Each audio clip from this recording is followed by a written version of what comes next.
Iglesias también aquí en los estudios de La Nación Más. ¿Por dónde arrancamos? Tenemos a Javier Milei y le voy a preguntar, la primera que le voy a hacer para que luego compartamos con el resto de mis compañeros, ¿por qué dice que Alberto Fernández está cada vez más autoritario y obcecado? Mirá la palabra que uso, Javier, obcecado, vos utilizaste otro. Duro, podemos decir. Rudo. Sí, testaduro. No. Testarudo, ahora sí.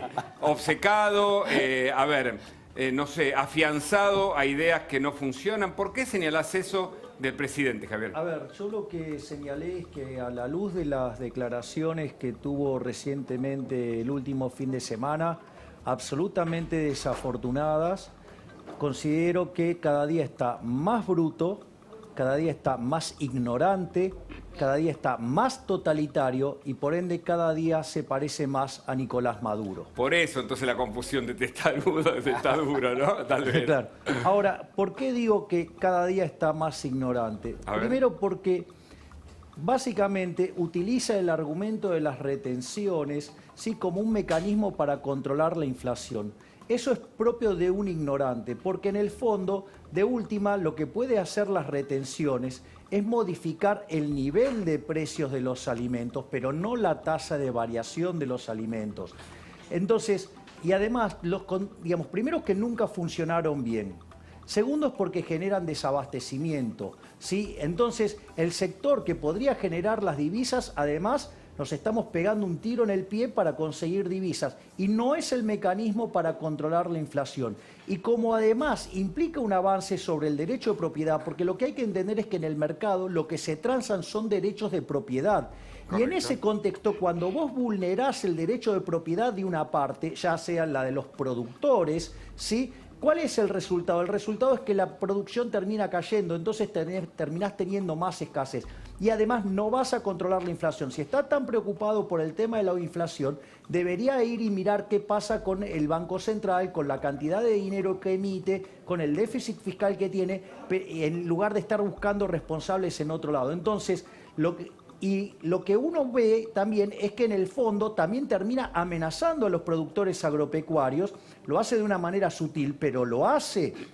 Entonces, no. Ahora, lo de hoy que fue una marcha atrás, vamos a preguntarle a Echeverría eso, pero digo, en la reunión, en la mesa que tuvieron, dice que no va a haber retenciones el presidente.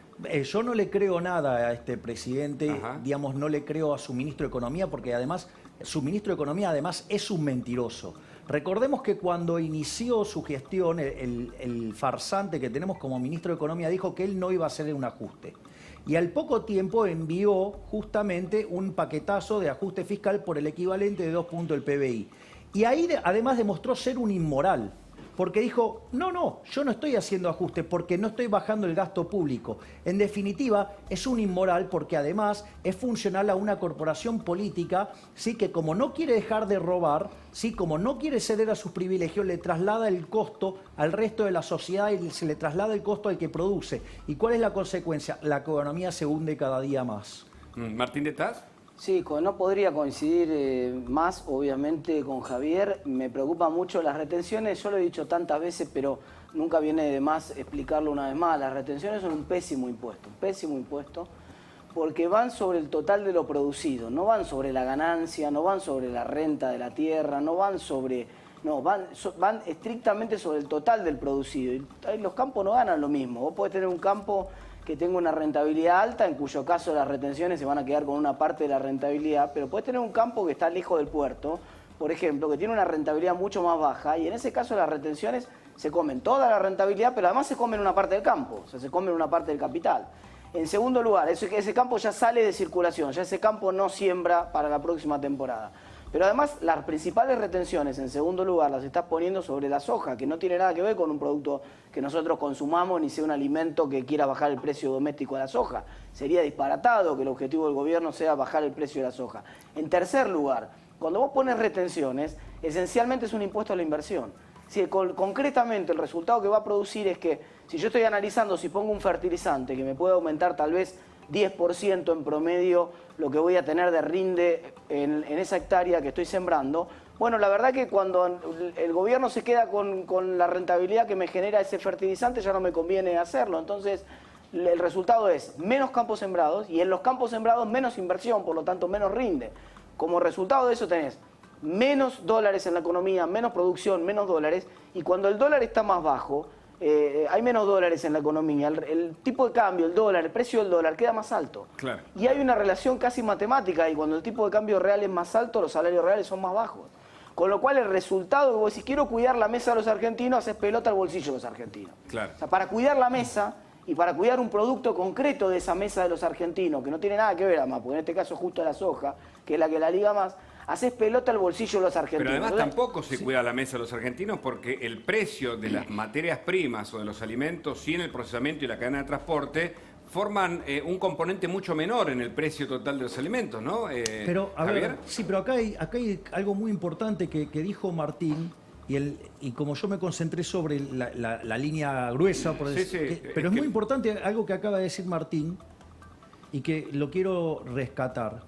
Cuando el presidente habla de la mesa de los argentinos, él quiere cuidar la mesa de los argentinos. Primero, es una hipocresía total, porque en el fondo, supongamos que, no sé, yo tengo acá, no sé, 1 kilo de bombones. Sí.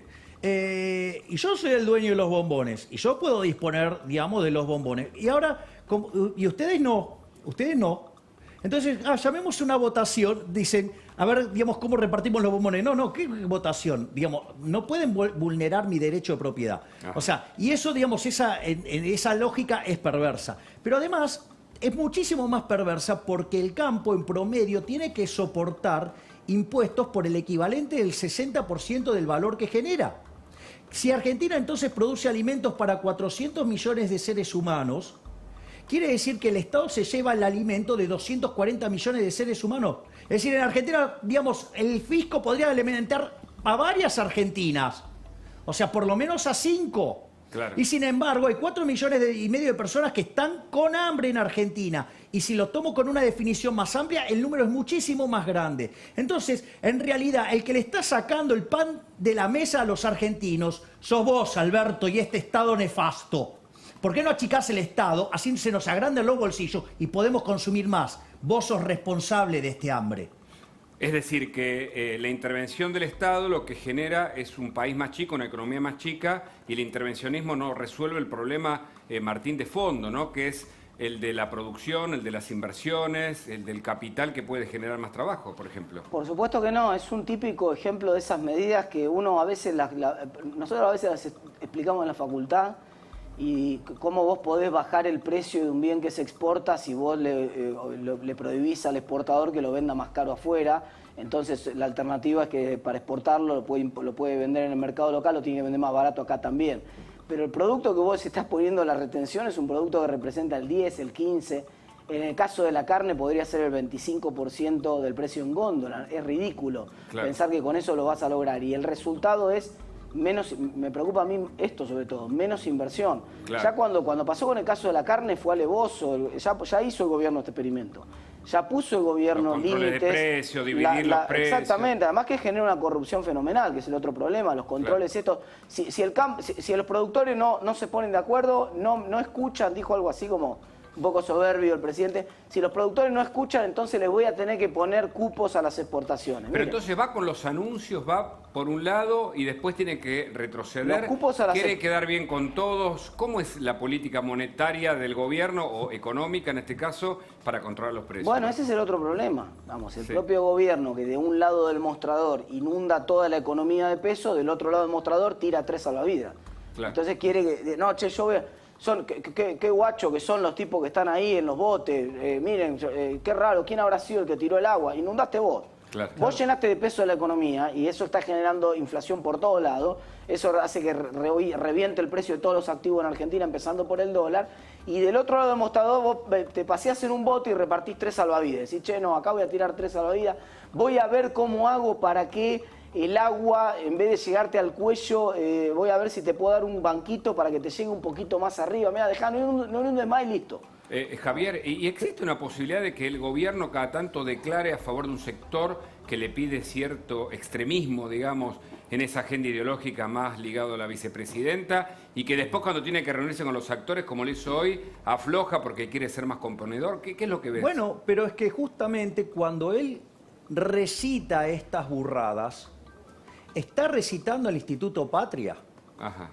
Es decir, a ver, una de las burradas enormes que dice, por ejemplo, en esa entrevista Alberto Fernández, dice, no, ¿cómo puede ser que pretendan cobrar el precio internacional si ellos producen en pesos? Una burrada total. Porque, Hugo, yo te hago una pregunta. Yo te ofrezco 2 trabajos idénticamente iguales. En uno te pagan más y en otro te pagan menos. ¿Cuál vas? Por hacer lo mismo. Al que te pagan más. Bueno, el productor hace lo mismo. Alberto, mira, Alberto, te voy a ayudar y te voy a dar una clase de teoría del valor. No son los costos lo que determinan los precios, son los precios lo que determinan los costos. Te lo cuento con una alegoría, así aprendés y se la contás a los chicos de la Camporonga, así aprenden un poco de economía también. Mirá, sucede que llego a una ciudad donde no hay vino. Entonces digo, uy, mirá qué interesante, me voy a llenar de plata vendiendo vino.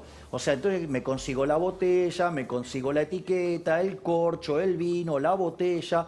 Y además, ¿sabés qué? Como estoy solo, le cargo un bruto margen. ¿Sí? ¿Sabés qué es una sociedad de abstemio? ¿Me querés decir qué hago con la botella? Bueno, acaba de subir el precio de la vaselina, todo, ¿no? Pero, entonces, o sea, ¿te das cuenta que no son los costos los que determinan los precios? Claro. Los precios vienen determinados por las preferencias y la escasez. Digamos, y esto no es que es de ahora, se descubrió en 1871, lo descubrió un señor que escribió un libro que se llama Principio de Economía Política, que se llama Karl Menger, y digamos, en el mismo momento aparecieron un señor, William Stalin Jevons, y otro que se llamaba León Malray, y descubrieron la teoría subjetiva del valor, que todos esos burros que te rodean la desconocen.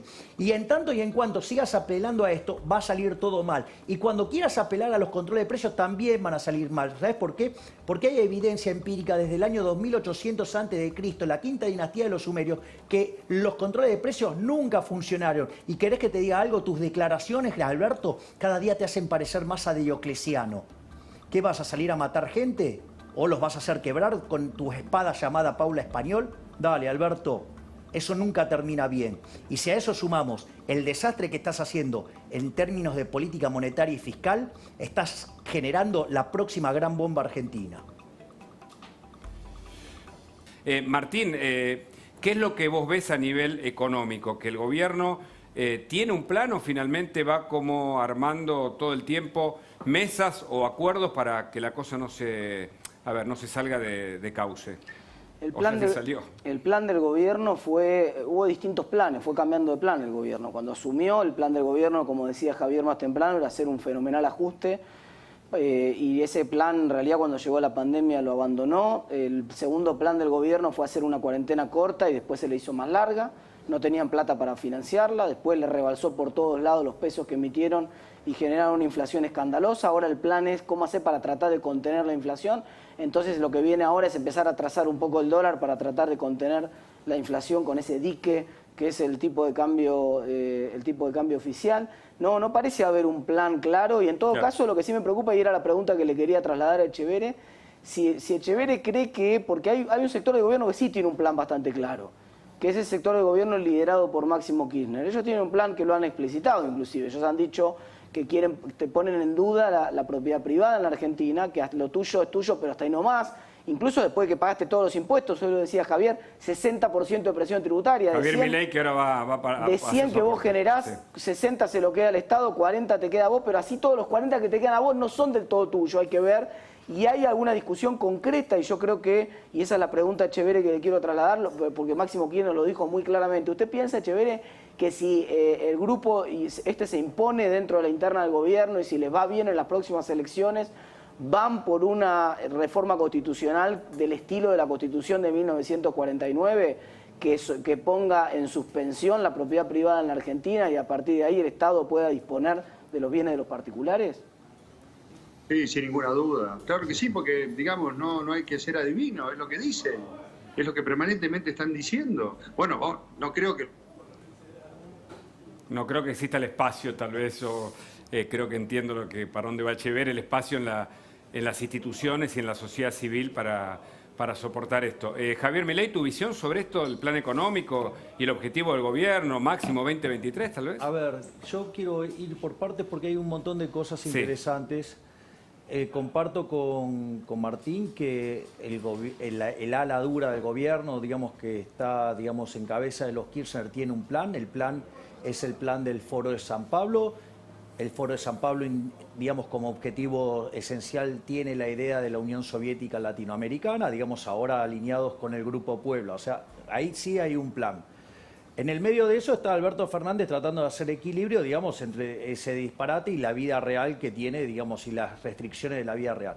Pero quiero ir sobre el punto de la propiedad privada, y esto es lo que me parece esencial y clave para entender. Lo que uno tiene que entender, voy a ir un poquito más atrás para ver de dónde arranca esto. El sistema de precios es a la economía como el sistema nervioso para el ser humano. Es esencial, digamos, funciona la economía gracias al funcionamiento del sistema de precios.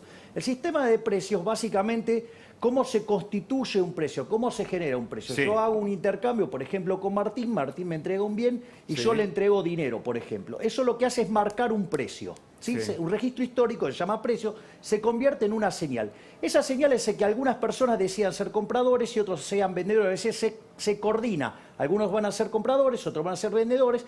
Y cuando hay discrepancias entre las cantidades ofrecidas y demandadas, se genera un ajuste en el precio. Es decir, es que es un mecanismo de transmisión de información, de coordinación y ajuste. Ahora, todo este proceso virtuoso, que es lo que hace que funcione el sistema económico, parte de un supuesto no explícito quizás, pero que es obvio, que el bien que me está entregando Martín es propiedad de Martín. Ah, claro. Y que el dinero que yo le estoy entregando es mío. Es decir, eso es lo que yo digo cuando digo, en el mercado se transan derechos de propiedad.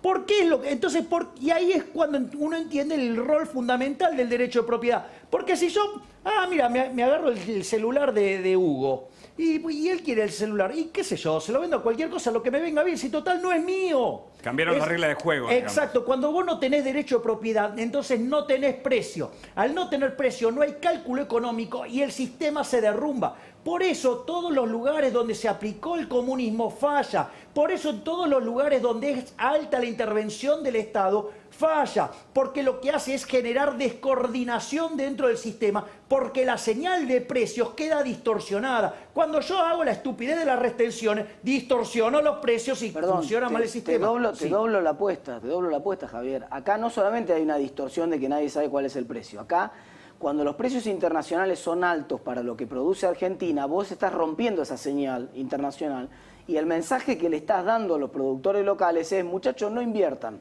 no se pongan a producir, porque esto el mundo no lo valora, no hay ninguna necesidad.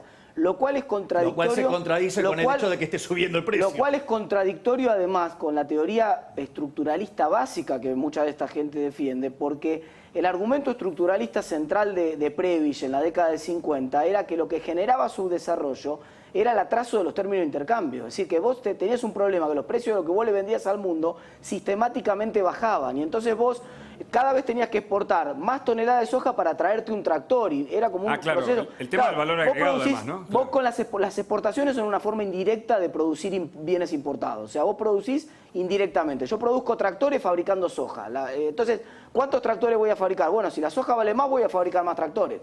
Pero si la soja vale menos, voy a fabricar menos tractores. Entonces, cuando vos rompés la señal esa y le pagás al productor local menos de lo que vale el producto... Está bajando el costo esencialmente es lo mismo que genera un proceso de subdesarrollo. Lo que le estás diciendo es, mira, cada vez tenés que generar más toneladas de soja para poder conseguirte un tractor. No te dediques a esto, no fabriques esto. Pero aparte, y ahora Echeverre, ¿no? Aparte, entiendo que el campo argentino últimamente adquirió mucha tecnología justamente para agregarle el valor a las materias primas famosas y que ese intercambio con aquellos productos de la tecnología estén más acorde, ¿no? ¿Está bien el razonamiento que están planteando Tetaz y Milei? ¿Echeverre coincide?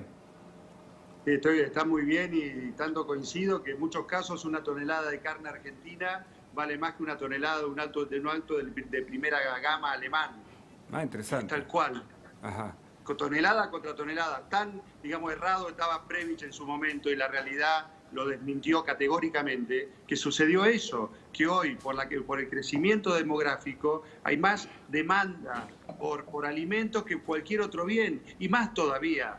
Pocos países como la Argentina pueden alimentar al mundo y cualquiera puede hacer en un garaje un auto. O sea que no es una maldición exportar alimentos, un entonces. helicóptero o cualquier otra cosa. Pero no cualquiera puede agarrar una máquina, sembrar un grano y de una manera eficiente producir un alimento sano y nutritivo. Bueno, Argentina es uno de los, sobre todo el productor argentino, es uno de los pocos que puede hacer a pesar de los gobiernos.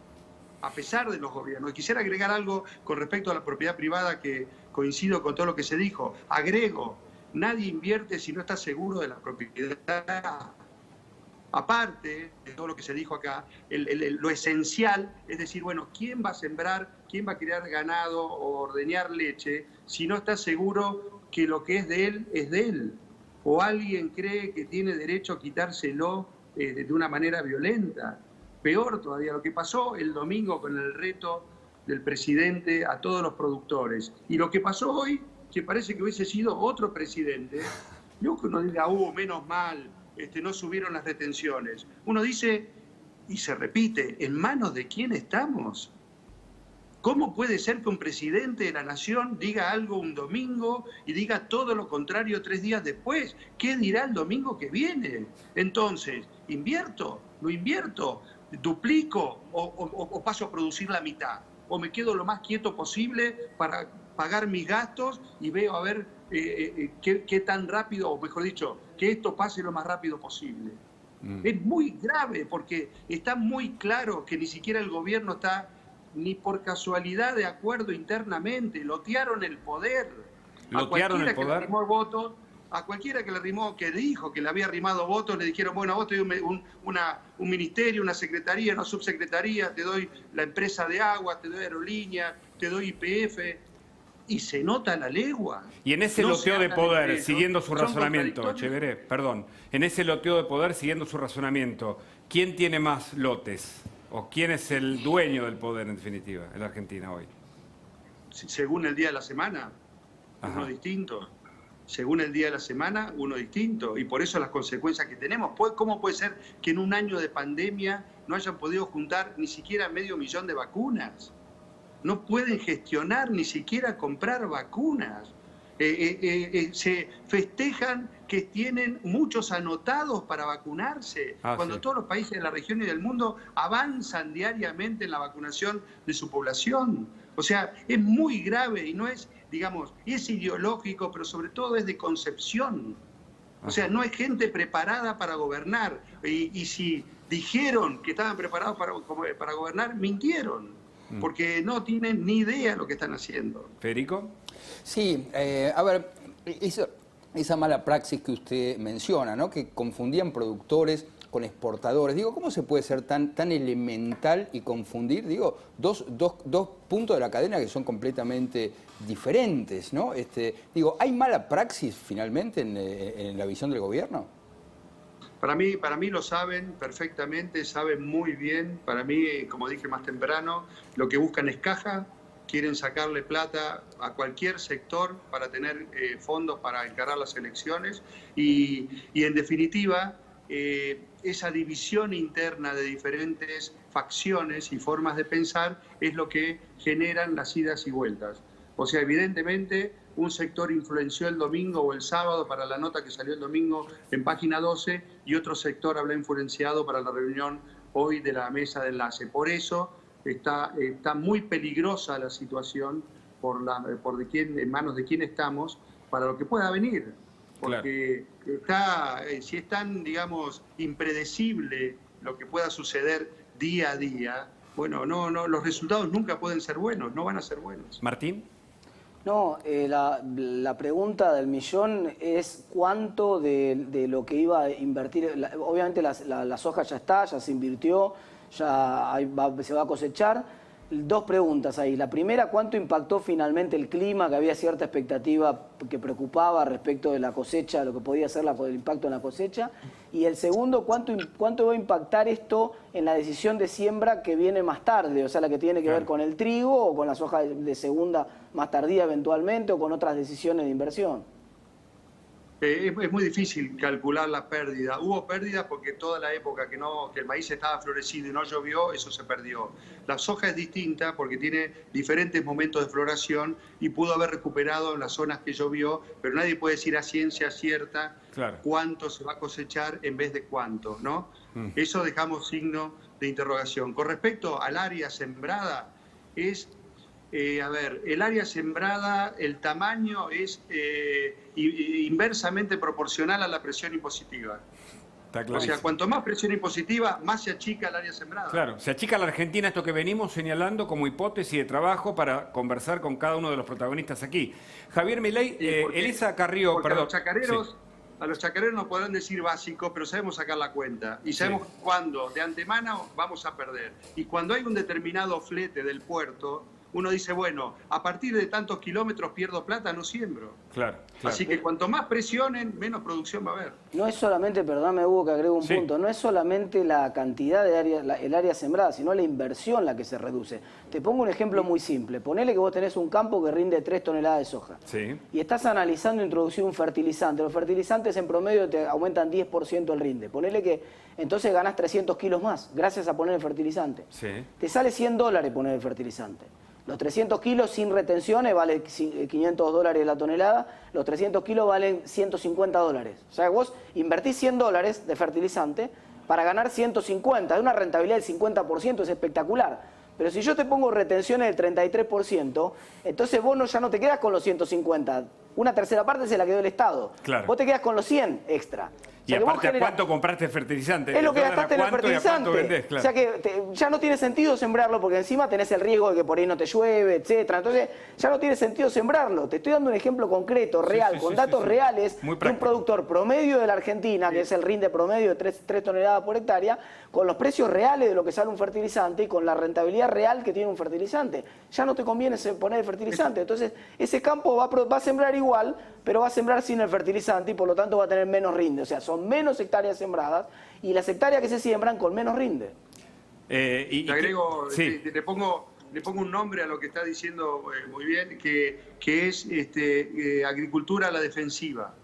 O sea, con la menor cantidad de insumos, herbicidas, fertilizantes, cosa de correr el menor riesgo posible porque no sabes qué te va a aparecer. Y le agregaría un elemento más, no hay insumos. O sea, no hay cubiertas, no hay repuestos. Estamos con la época, ¿se acuerdan? Cuando decir, bueno, a ver, necesito un rulemán. Y en el mostrador de la casa que vende rulemanes te dice, bueno, en este minuto vale tanto. Porque estoy con el proveedor, si me cerrás ya, en este momento... Sí, nos están ingresando... Si no, bueno, no sé hoy me comentaba un despachante de aduanas conocido que le están poniendo un cupo, que el Ministerio de Producción los llaman a los que importan esos insumos y les dicen, mira, vos importabas 100, no, el cupo es 35 para este mes. Tenemos menos dólares este mes, así que no vas a poder importar tanto. Claro, cuando vos le pones un cupo, todo se achica. El resultado es exactamente igual al de una devaluación. Lo que haces es que entonces por cobertura, el propio, como hay menos producción en el mercado para importar, el precio termina siendo más alto y además por cobertura, por la duda de que no pueda reponer la mercadería, también subo el precio. Entonces... le quiero preguntar a Milei, porque quiero utilizar la metáfora de Elisa Carrió hace unas semanas en este programa, cuando, bueno, y lo señaló también aquí en La Nación, que hay una tormenta, se viene una tormenta perfecta, que la está generando el gobierno. La Argentina, Javier, ¿puede superar esa tormenta perfecta o estamos camino al centro del huracán, digamos? No, este gobierno está comandando el Titanic, ve el iceberg y está pidiendo que aceleremos, que lo vamos a romper todo y nos vamos a hundir como ratas. O sea, ahora quiero ir a un punto que levantó muy bien Echeverri sobre el tema de la inversión y el tema de las retenciones y la amenaza de los impuestos y esta inestabilidad declarada. Porque, y algo muy propio que dijiste, Luis, Hugo, discúlpame. Sí. Mandamos un saludo a Luis. Un saludo al querido Luis. A ver, el tema es el siguiente. Ojo que es 3 pasos adelante, 2 para atrás, pero siempre avanzando hacia la misma dirección. Recuerden que cuando se empezó a remunerar el impuesto a la riqueza, decían, no, bueno, después que no, que esto, que el otro. Después lo pasearon por distintos lugares al hijo de Cristina para mostrarlo como no una bestia irracional y era amigable y todo. ¿Y qué terminó pasando? El impuesto apareció. ¿Qué quiere decir esto? Que tarde o temprano estos impuestos, cuando a ellos ya se les puso en la cabeza, cuando necesiten recaudar, van a meter la mano. Hicieron un ensayo, decimos. Exactamente, pero con las retenciones. Claro, pero que tarde o temprano lo van a hacer, porque está en ellos avanzar sobre la propiedad privada, porque para ellos la propiedad privada es relativa. Claro, porque no es la de ellos, porque bien cuando fueron con las propiedades del hijo de la Presidente, digamos, bien, de la vicepresidente, bien que ahí les interesaba el derecho a propiedad. Y ahí eso también se vincula con el tema de la inversión que también señaló Etcheverry, porque frente a esa inestabilidad, ¿sí?, sobre todo inestabilidad de normas que se refleja en avances sobre el derecho de propiedad y por ende sobre los resultados, es muy importante esto. ¿Por qué? Porque en ese caso, si uno lo mira como un inversor sofisticado, con la lógica de inversor que se llama opciones reales, sabes que lo óptimo, diferir, o sea, no hacer nada, es decir, defenderse, es decir, colgarnos todos arriba del travesaño. Y cuando te pasa eso, sabes que la economía se te estanca, no crece, y como la población sigue creciendo, el PBI per cápita se sigue destruyendo y cada vez somos más pobres. Y si encima, además, contaminamos más el derecho a propiedad y destruimos cada vez más inversión, nuestro único destino es que si seguimos así, no hacemos un cambio de 180 grados, lo digo nuevamente, en menos de 50 años vamos a ser la villa miseria más grande del mundo. Eso es lo preocupante. Luis Gasulla tiene una pregunta, Luis. Sí, la pregunta para Etcheverry que quería hacer, y porque también remito a lo que decía ayer Hernán Lombardi en este programa, ¿no? Con la certeza, con la seguridad que ustedes se refieren a las próximas elecciones y están convencidos que Juntos por el Cambio ganará. ¿Y qué pasa si no? ¿Qué pasa si el kirchnerismo les gana la elección? ¿Qué imaginan? ¿Qué va a pasar? A mí me parece que lo que está en juego es lo que bien explica Javier, lo que explica Martín, es eso. O sea, no va a haber sutilezas en la próxima elección legislativa y tampoco en la general del año 23. Porque independientemente de los matices que pueda haber Bueno, Bueno, vamos esos matices. Bueno, vamos a mejorar la comunicación con escucha ahí? Etcheverry. Vamos a mejorar la comunicación con Etcheverry. Aguarden un instante, ya está aquí Fernando Iglesias, está Javier Milei, por supuesto, Federico Andajasi, Martín Tetaz, Luis Gasulla, todo el equipo. Hacemos Mirá en instantes. Seguimos.